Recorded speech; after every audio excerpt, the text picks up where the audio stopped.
Hi guys! Good morning po. So, bali gumawa pa ulit ako ng video. So, this is gonna be the second part of the video po, which I've done last time.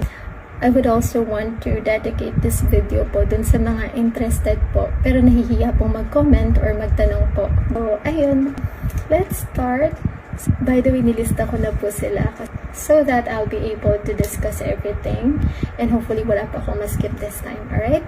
So, start with the non-negotiable qualifications po ng agency po ng boss ko.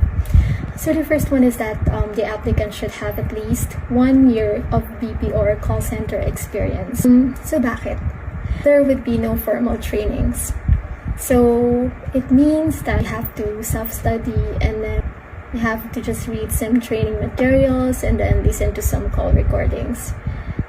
From what I've experienced, you would be given at least 3 days to a week to study those things and then sasabak na po kayo. Ayun. So, syempre may konting assistance pa rin po. You would have your group chat with your client, yung mga workmates nyo. So, pwede pa rin naman kayo mag-raise ng questions, but ultimately, talagang it's gonna be you. Familiarize yourself with the necessary knowledge that you have to have in order for you to survive being a VA. So, pangalawa, applicants should be willing to work on site po. Gusto ko lang po na i-emphasize po ito. I'd like to set your expectations properly po. The person should be willing to work on site because that is the requirement of the agency. Kailangan lang po nating sundin.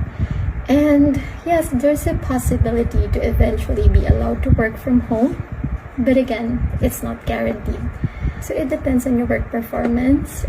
And the third thing would be that you have to be willing to work sa graveyard shift. So, kasi po, yung magiging clients po natin would be from US. Sa mga nakapag-call center na, alam niyo po yan, na meron pong 4 na time zones po, yung US. So, sabihin natin Eastern time.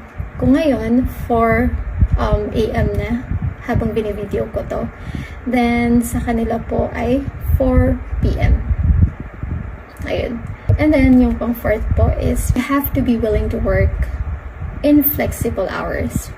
So, hindi po porke sinabi na ganito yung oras ng work mo for this month, it's gonna be the same for the following month. So, normally yung ginagawa po nila is binabase po nila yan sa performance nyo. So, if you're one of the top performers, you'd be given the chance to choose kung ano po yung gusto nyong schedule.